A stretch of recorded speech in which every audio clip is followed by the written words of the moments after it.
sommes dans la palmeraie de Tigbart.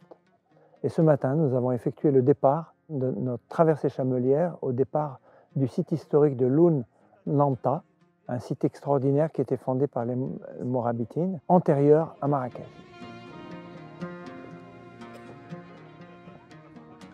Le site archéologique de Lanta est une ville, ancienne ville médiévale qui s'est prospérée avant l'islam. Abdallah Ben Yassine, qui a formé le mouvement des Almoravides, il a été étudiant d'El Sidi Ouagag Ben Zellou Lamti. Et après, il s'est retourné vers le Sahara pour former le mouvement des Almoravides. Après, le mouvement qui s'est regroupé, il a pris de la ville de Lanta une première cité dans laquelle ils ont installé leur chef-lieu, installé leur maison de frappe de monnaie.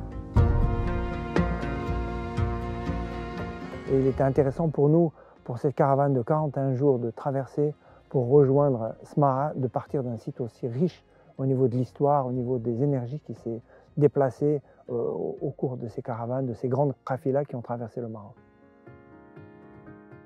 Aujourd'hui, le lancement de la caravane chamelière, c'est une renaissance de l'histoire qui a été faite aujourd'hui par ce début. Et c'est très symbolique, mais c'est une grande valeur pour le site. Et c'est intéressant d'ouvrir cette fenêtre à travers ce genre d'activité pour faire une prise de conscience collective qu'on a une histoire riche du Sahara marocain et qui commence par la cité médiévale, l'ancienne cité de Noulam. Notre traversée commence à Loun Lanta. Nous allons traverser le désert pour rejoindre la Zaouia de Sidi Ahmed et Rigibi sur le haut plateau. Et de là, nous allons traverser plein est sur la Saga El Amra, que nous allons descendre pour rejoindre Smara et terminer devant la Zaouia de Malagne. Nous allons avoir des étapes, parfois dans des Zaouia, parfois sur des sites de gravures rupestres, des sources chaudes. Le but n'est pas de courir, le but c'est de découvrir, de déguster les lieux.